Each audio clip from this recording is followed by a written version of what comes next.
Welcome to all. मैं हूं रविंद्र और आप देख रहे हैं बायोलॉजी क्लासेस।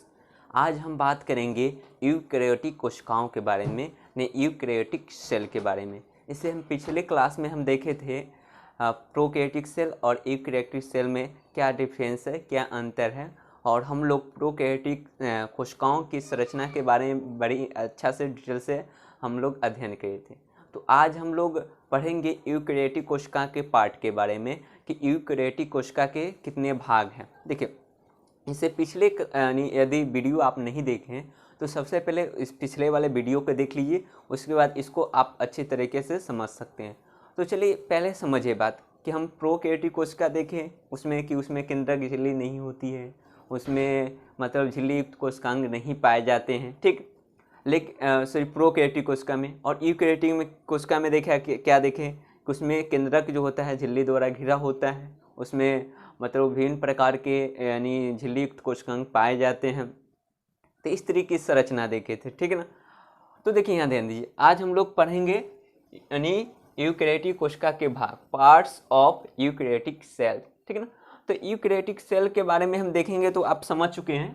तो देखिए, यूकैरियोटिक कोशिका को हम दो भाग में बांट सकते हैं, कोशिका भित्ति और जीवद्रव्य, ठीक है ना।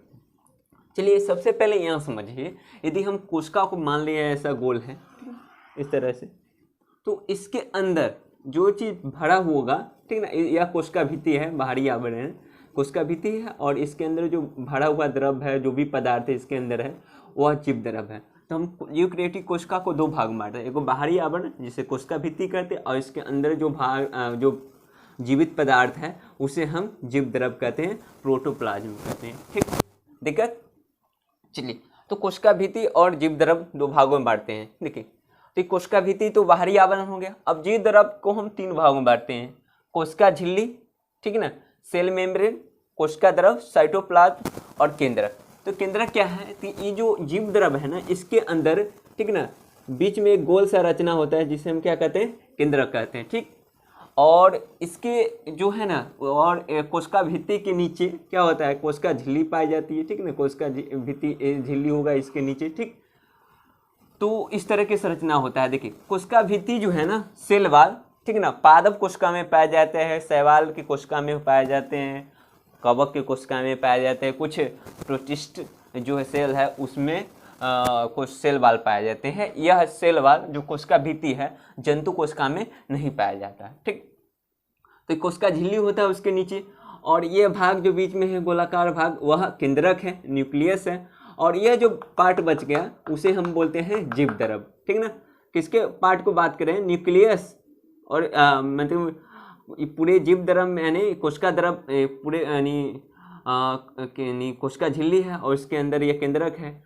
तो केंद्रक और कोशिका झिल्ली के बीच के जो भाग होता है उसे हम कोशिका द्रव कहते हैं, साइटोप्लाज्म कहते हैं। देखिए कोशिका झिल्ली, देखिए कोशिका द्रव और केंद्रक। तो केंद्रक देखिए, इसके अंदर केंद्रक, यह इसमें बहुत सारे संरचनाएं मिलते हैं, केंद्रक झिल्ली, न्यूक्लियर मेम्ब्रेन, केंद्रक द्रव, न्यूक्लियोप्लाज्म, ठीक ना, केंद्रिका, न्यूक्लियोलस, ठीक ना, इसमें क्रोमोसोम यानी गुणसूत्र पाए जाते हैं। इस तरह से इसको दिक्कत है। देखिए केंद्रक से, देखिए आपको याद करने की इस तरीका, केंद्रक में सब कॉये से होगा, ठीक है ना, सब कॉये से होगा। केंद्रक में कौन कौन संरचना है, तो क से केंद्रक झिल्ली, यानी क से केंद्रक द्रव्य, क से केंद्रिका, क से क्रोमोसोम। तो इस तरह से देख रहे हैं ना आप, एक समझिए कि बहुत अच्छा है, इसको याद करने में कोई परेशानी नहीं होगी, ठीक। चलिए, तो आप देखिए, और देखिए ये जो कोशिका द्रव है ना, इसमें विभिन्न तरह की संरचनाएं दिखाई देती है, इसमें विभिन्न तरह की संरचनाएं पाई जाती है जो विभिन्न तरह के कार्य करता है कोशिका के अंदर, ठीक है ना। तो यह इसके अंदर जो भी संरचनाएं पाए जाते हैं जिसका कार्य अलग अलग होता है, तो उसे हम बोलते हैं कोशिकांग। से कोशिका द्रव में पाए जाने वाले जो संरचनाएं होते हैं जो विभिन्न तरह के यानी फंक्शन करते हैं, कार्य करते हैं, उसे हम बोलते हैं कोशिकांग, ठीक है ना। कोशिकांग देखिए, इसके अंदर जो कोशिकांग होते हैं ना, वह कई प्रकार के हो सकते हैं। एक तो वह दोहरी झिल्ली वाले हो सकते हैं, यानी डबल मेम्ब्रेन बाउंड हो सकते हैं। उसके बाद एकल झिल्ली वाले, सिंगल मेम्ब्रेन बाउंड यानी मतलब ऑर्गेनेल वो हो सकते हैं, या बिना झिल्ली वाले यानी without membrane bound cell organelle हो सकते हैं। तो देखिए, दोहरी झिल्ली वाले यानी जो सेल ऑर्गेनेल है, कोशिकांग है, वह माइटोकॉन्ड्रिया है, लबक है। यह दोहरी झिल्ली द्वारा घिरा होता है। एकल झिल्ली वाले यानी सिंगल मेम्ब्रेन बाउंड और सेल ऑर्गेनेल में ER है, यानी इंडोप्लाज्मिक रेटिकुलम बोल सकते हैं, अंतःप्रद्रव्य जालिका। उसके बाद गोल्जी क्या है, गोल्जी वर्डी, लाइसोसोम, रिक्तिका, एस्पिरोसोम, पेरोक्सिसोम और ग्लाइकोऑक्सीसोम, ठीक है ना। इस तरह से यह एक सिंगल मतलब मेम्ब्रेन बाउंड है, यानी एकल झिल्ली वाले या कोशिकांग है। और बिना झिल्ली वाले मतलब ऐसा कोशिकांग जो किसी भी प्रकार के झिल्ली से घिरा नहीं होता है, वह विदाउट मेम्ब्रेन बाउंड वाला सेल ऑर्गेनेल कहलाता है, जैसे राइबोसोम है, सेंट्रोसोम है। देखिए ये आपको यानी ये याद होना चाहिए अच्छा से। आपसे क्वेश्चन पूछ लिया जाता है कि बताइए निम्नलिखित में कौन दोहरी झिल्ली वाले कोशिकांग है, तो आप इस तरह से आप इसको डिफाइन किए रहिएगा, समझे रहिएगा, तब ना आप यानी इसको बना सकते हैं। तो ऑब्जेक्टिव में इस तरह से क्वेश्चन पूछा जाता है। देखिए उसके बाद देखिए ये जो कोशिका भित्ति है हम देख ले रहे हैं क्या है। ये कोशिका भित्ति कोशिका के बाहर होता है, ठीक है। ये कोशिका को क्या करता है, एक आकृति देता है, मजबूती आकार प्रदान करता है, ठीक है ना, और इसको सुरक्षा प्रदान करता है, ठीक है। अब बात करेंगे जीव द्रव, तो इसको 3 भागों में बांटा गया, कोशिका झिल्ली, कोशिका द्रव, केंद्रक। तो कोशिका झिल्ली क्या करता है, यह कोशिका को चारों तरफ जो जीव द्रव को घेरा होता है, ठीक ना, और कहने का मतलब यह कोशिका को सुरक्षा प्रदान करता है और इसके साथ उसको आकार भी प्रदान करता है। और इसके बाद यह विभिन्न पदार्थों को अंदर आने और बाहर जाने के लिए परिवहन के भी कार्य करता है, ठीक ना। यह बहुत सारे पदार्थों को अंदर आने और बाहर जाने के कार्य करता है, ठीक। उसके बाद कोशिका द्रव, उसके अंदर तो विभिन्न प्रकार के संरचनाएं होते हैं, कोशिकांग पाए जाते हैं। जैसे माइटोकॉन्ड्रिया के देख लीजिए, तो हमारे कोशिका के अंदर माइटोकॉन्ड्रिया है, ठीक ना, माइटोकॉन्ड्रिया यह इसमें शोषण के कार्य करता है, इसी में ATP का निर्माण होता है, ठीक ना, ग्लूकोज का विखंडन होता है। लवक क्या है, प्लास्टिड है, तो ये प्लास्टिड है, तो ये क्या कार्य करता है, इसी के अंदर बहुत सारे मतलब पिगमेंट्स पाए जाते हैं, यानी जैसे क्लोरोप्लास्ट हो गया, ल्यूकोप्लास्ट हो गया, क्रोमोप्लास्ट हो गया। तो इसी के क्लोरोप्लास्ट के अंतर्गत फोटोसिंथेसिस होता है, प्रकाश संश्लेषण की क्रिया होती है।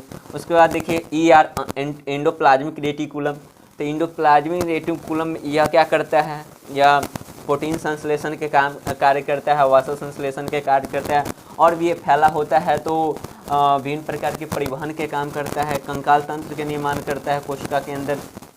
गोल्जी क्या कार्य करता है, ठीक है ना, तो यह विभिन्न पदार्थों का स्टोर करता है, स्रावित करता है और ट्रांसपोर्ट भी करता है। लाइसोसोम क्या है, यानी हम इस सब के बारे में डिटेल से यानी बारी बारी से पढ़ेंगे। अभी थोड़ा थोड़ा हम सब के बारे में इसका समराइज कर ले रहे हैं, दिक्कत नहीं है। जैसे लाइसोसोम क्या है, इसमें बहुत सारे एंजाइम, पाचक एंजाइम पाए जाते हैं जो भोजन को पचाने में हेल्प करता है, ठीक। रिक्तिका क्या होता है, तो उसके अंदर एक खाली स्थान होता है जिसमें मुख्य रूप से देखा जाए तो इसमें विभिन्न पदार्थ जो अपशिष्ट पदार्थ होता है, जल होता है, विभिन्न पदार्थ उसमें क्या होता है, रिक्तिका में क्या करता है, भरा होता है, ठीक है ना।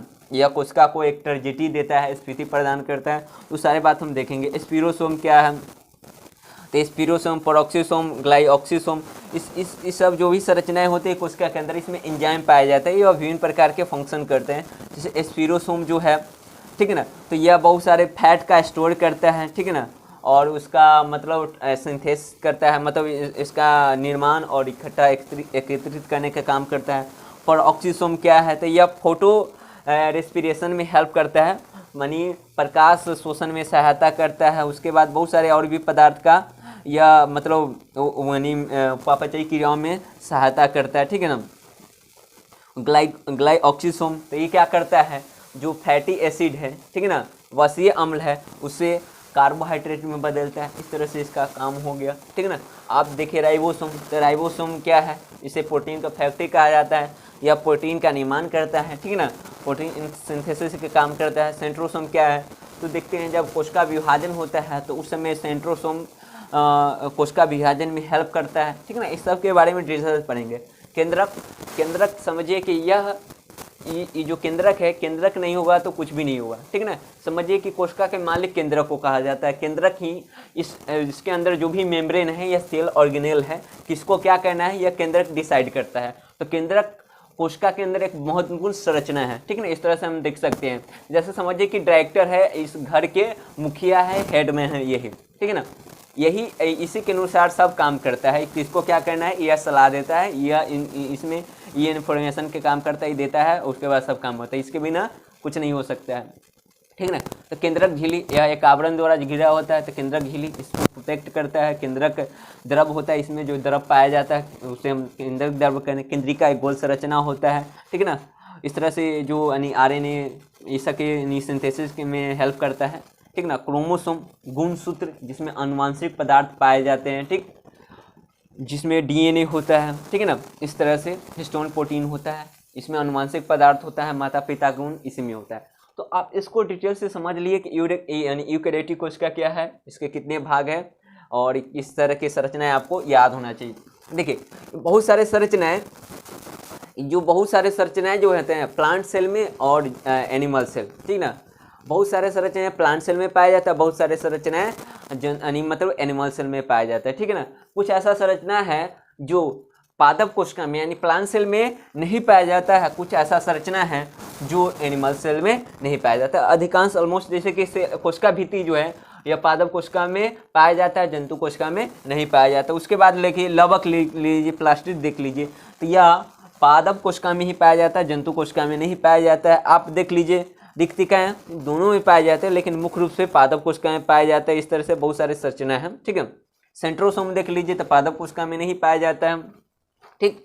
तो हम डिटेल से अब हम पढ़ेंगे कि पादप कोशिका के संरचना देखेंगे और जंतु कोशिका के संरचना देखेंगे। चलिए अब हम बात कर रहे हैं पादप कोशिका की संरचना और जंतु कोशिका की संरचना के बारे में। देखिए पादप कोशिका और जंतु कोशिका में थोड़ा डिफरेंस है। देखिए पादप कोशिका में कोशिका भित्ति पाई जाती है, जबकि जंतु कोशिका में कोशिका भित्ति नहीं पाई जाती है, ठीक है ना। तो यहाँ ध्यान दीजिए, यह पादप कोशिका की संरचना है और यह मतलब जंतु कोशिका का संरचना है, स्ट्रक्चर ऑफ एनिमल सेल और स्ट्रक्चर ऑफ प्लांट सेल। तो देखिए इसके अंदर देखिए इस जो बाहर आवरण देख रहे हैं इस तरह की संरचना है, ठीक है ना। इस तरह के देखिए, आप पहले इसको स्क्रीनशॉट ले लीजिए, ठीक है ना, आपको दिक्कत ना होगा इसको नहीं ड्रॉ करने में। तो चलिए देख रहे हैं, देखिए इसमें इसके बाहरी जो आवरण होता है, ठीक ना, उसे हम कोशिका भित्ति कहते हैं, सेल वाल कहते हैं, ठीक। उसके बाद देखिए इसमें है ना एक उसके नीचे यानी सेल मेम्ब्रेन होता है, ठीक ना। आप हम इंग्लिश में बोल रहे हैं, आप हिंदी में नोट कर सकते हैं। इसकी कोशिका भित्ति कहेंगे सेल वाल, सेल मेम्ब्रेन कोशिका झिल्ली कहेंगे, ठीक है। और इसके जो साइटोप्लाज्म होते हैं ना, कोशिका साइटोप्लाज्म कोशिका द्रव, इसमें एक बड़ा सा वैक्यूल पाई जाती है, बड़ा सा न्यूक्लियस पाई जाती है, ठीक। और इसके जो केंद्रक होता है थोड़ा साइड में होता है, केंद्रक इसे न्यूक्लियस कहते हैं, ठीक ना। इसमें विभिन्न तरह की संरचनाएं होती हैं, जैसे कि क्रोमोसोम हो गया, यानी क्रोमोसोम गुणसूत्र, न्यूक्लियस हो गया, न्यूक्लियोलस मतलब केंद्रिका हो गया। इसमें जो पाए जाने वाले द्रव है उसे हम न्यूक्लियोप्लाज्म कहेंगे, केंद्रक द्रव्य कहेंगे, ठीक है। इस दोहरी झिल्ली से घिरा होता है, आवरण से घिरा होता है, जिसे हम न्यूक्लियर मेम्ब्रेन कहेंगे, यानी केंद्रक झिल्ली कहेंगे। इसमें पोर पाई जाती है छोटा छोटा, जिससे पदार्थ अंदर से बाहर जाए, तो उसे हम न्यूक्लियर फोर कहेंगे, ठीक, फोर्स कहेंगे। और इसे मतलब बोल सकते हैं केंद्रक छिद्र, ठीक है ना। तो चलिए यहाँ देंगे, और इससे है ना ये जो संरचनाएं देख रहे हैं इस तरह के, ठीक ना, ट्यूब लाइक स्ट्रक्चर, नलिकाकार जैसे संरचना, ठीक ना, यह है इंडोप्लाज्मिक रेटिकुलम, ER है। तो ER इस तरह से फॉर्म हो सकता है, उसके ऊपर राइबोसोम पाया जा सकता है, तो उसे हम RER कहेंगे, रॉफ इंडोप्लाज्मिक रेटिकुलम, ठीक ना, खुरदरी अंतःप्रद्रव्य जाल का। और एक तरह की चिकनी हो सकती है, तो इस पर कोई राइबोसोम नहीं पाया जाता है, तो इस तरह से बोल सकते हैं यह चिकनी मतलब स्मूथ, ACR बोलते हैं, स्मूथ इंडोप्लाज्मिक रेटिकुलम मतलब चिकनी अंतःप्रद्रव्य जाल का, ठीक। उसके बाद इसमें प्रोक्सीसोम पाए जाते हैं, गोल सी संरचना है प्रोक्सीसोम, इसमें गोल्जी बॉडी भी पाया जाता है प्लांट सेल में, ठीक है ना। इस तरह से ऐसे तो बिखरा रहता है, लेकिन आप यहाँ देख सकते हैं गोल्जी बॉडी। इसमें क्लोरोप्लास्ट पाया जाता है, जो फोटोसिंथेसिस में सहायता करता है, प्रकाश संश्लेषण में सहायता करता है। देखिए यह इसका मुख्य लक्षण है। इसमें वैक्यूल पाया, इसमें माइटोकॉन्ड्रिया भी पाया जाता है। देखिए ऐसे क्लोरोप्लास्ट बहुत सारे संरचना है, लेकिन हम एक टिपिकल स्ट्रक्चर को देख रहे हैं कि मुख्य रूप से क्या रहता है। इसमें इसकी संख्या ज़्यादा हो सकता है, कितनी में दिक्कत नहीं है, आप इसको समझना जरूरी है, ठीक ना। माइटोकॉन्ड्रिया, ठीक ना, इसमें ATP का निर्माण होता है, इसमें कोशिका के शोषण का कार्य करता है, इसी में ग्लूकोज का विखंडन होता है, ATP का निर्माण करता है। उसके बाद ये हम इस धागे जैसी संरचना देख रहे हैं माइक्रोट्यूब्यूल से, तो यह सेल डिवीजन के समय कोशिका विभाजन का स्पिंडल फाइबर का निर्माण करता है, ठीक है ना। माइक्रोट्यूब्यूल्स जिसके कोशिका द्रव्य है, और साइटोप्लाज्म जिसे कोशिका द्रव्य कहेंगे, और सेल में इस तरह। तो यह एक पादप कोशिका की एक संरचना है, एक टिपिकल संरचना है, ठीक है ना। अब चलिए अब हम देख ले रहे हैं जंतु कोशिका की संरचना के बारे में। तो देखिए जंतु कोशिका के संरचना इस तरह से हम जानते हैं कि जंतु कोशिका में कोशिका भित्ति नहीं पाई जाती, सेल वॉल नहीं पाई जाती, तो इसके बाहरी जो आवरण होगा वह क्या होगा, सेल मेम्ब्रेन होगा, कोशिका झिल्ली होगा, इसे प्लाज्मा मेम्ब्रेन भी कहते हैं, ठीक। और इसके अंदर जो द्रव भरा हो उसे हम साइटोप्लाज्म कहेंगे, ठीक है ना, कोशिका द्रव कहेंगे। दिक्कत, और इसमें जो न्यूक्लियस जो होता है, केंद्रक होता है, वह बीच में स्थित होता है, जिसमें आनुवंशिक पदार्थ, जेनेटिक मटेरियल, क्रोमोसोम होता है, ठीक ना। उसके बाद इसमें न्यूक्लियोलस पाया जाता है, केंद्रिका पाया जाता है, जो सारी संरचनाएं उसमें थी केंद्रक में, वो सारी संरचनाएं इसमें, इसको केंद्रक पोड भी बोल सकते हैं, न्यूक्लियर पोड बोल सकते हैं, केंद्रक छिद्र बोल सकते हैं, ये केंद्रक झिल्ली हो गया, ठीक है ना। इस तरह से संरचना है इसमें केंद्रक द्रव्य पाया जाता है, न्यूक्लियोप्लाज्म पाया जाता है, ठीक ना। इसमें भी क्या है, इस तरह से ट्यूब लाइक स्ट्रक्चर है, नलिकाकार जैसी संरचना है, और जो मतलब विभिन्न प्रकार की क्रियाओं करते हैं कोशिका के अंदर, ठीक है ना। एक बहुत ज़्यादा फैला रहता है, या क्या हो सकता है यहाँ से लेके न्यूक्लियस से लेके सेल मेम्ब्रेन तक फैला होता है। तो ये बोल इंडोस्केलेटन का काम करता है सेल के अंदर, ठीक ना। कंकाल तंत्र के निर्माण करता है, एक तरह से समझिए प्रोटेक्शन करता है इस तरह से। तो इसमें भी RER होता है और मतलब ACR होता है, ठीक। उसके बाद इसमें गोल संरचना होती है राइबोसोम, जो प्रोटीन संश्लेषण का कार्य करता है। इसमें गोल्गी बॉडी पाया जाता है, ठीक, जो बहुत सारे पदार्थ को स्टोरेज का काम करता है, सिक्रेशन का काम करता है, ट्रांसपोर्ट के भी काम करता है, ठीक ना। उसके बाद इसमें माइक्रोट्यूब्यूल्स पाया जाता है, ठीक है ना, जो स्पिंडल फाइबर का निर्माण करता है। उसके बाद एक प्रोऑक्सीसोम पाया जाता है, जो विभिन्न प्रकार के एंजाइम इसमें पाया जाता है, जो क्या करता है, फोटो रेस्पिरेशन में हेल्प करता है, ठीक है ना, प्रोऑक्सीसोम। उसके बाद इसमें वैक्यूल्स, या तो अब जंतु कोशिका में, एनिमल सेल में, या तो वैक्यूल्स एब्सेंट होता है यानी अनुपस्थित होता है, या होता है तो बहुत छोटा छोटा स्मॉल वैक्यूल्स होता है। इसमें माइटोकॉन्ड्रिया पर्याप्त मात्रा में होगा, क्योंकि इसको फोटो यानी मतलब एनर्जी की जरूरत पड़ेगा, ठीक है ना। तो इसलिए इसे माइटोकॉन्ड्रिया इसमें पाया जाता है। इसके अंदर ये जो सेंट्रियोल है, देखिए यहाँ पे पाया जा रहा है, इसके अंदर के नज़दीक में होता है, दो होता है, सेंट्रियोल है, इसे सेंट्रोसोम कहते हैं, ठीक है ना। तो यह क्या करता है, मतलब कोशिका विभाजन के समय यह 2 भागों में बढ़ जाता है, एगो इधर एगो, मतलब इस तरह की संरचना कोशिका विभाजन में हेल्प करता है, सेल डिवीजन। इसमें लाइसोसोम पाया जाता है, जो मतलब कहने का मतलब जो डाइजेस्टिव एंजाइम है इसमें पाया जाता है, जो भोजन को पचाने में हेल्प करता है, इस तरह की संरचना है। तो यह जंतु कोशिका की संरचना है, पादप कोशिका। तो आपको जंतु कोशिका और पादप कोशिका में डिफरेंस कहने के लिए कहे तो आप लिख सकते हैं, कोई दिक्कत नहीं है, ठीक है ना। देखिए पादप कोशिका में कोशिका भित्ति होती है, कुछ ऐसा डिफरेंस समझ लीजिए। मुख्य रूप से जंतु कोशिका में कोशिका भित्ति नहीं पाई जाती, इसमें रिक्तिकाएँ बड़ी होती है, इसमें रिक्तिकाएँ अनुपस्थित होती है, या होती है तो छोटी होती है। इसमें क्लोरोप्लास्ट यानी प्लास्टिड लवक पाई जाती है, इसमें लवक नहीं पाई जाती। इसमें सेंट्रियोल नहीं पाया जाता है, यानी सेंट्रोसोम नहीं पाया जाता, इसमें सेंट्रोसोम पाया जाता है, ठीक है ना। इस तरह से बहुत सारे संरचना आप देख सकते हैं, आप इसमें डिफरेंस है, ठीक है ना, इस तरह से। तो चलिए, यदि यह वीडियो आपको पसंद आया तो इस वीडियो को लाइक करें, इस चैनल को सब्सक्राइब करें, और अपने दोस्तों के साथ इस वीडियो को शेयर करें। धन्यवाद।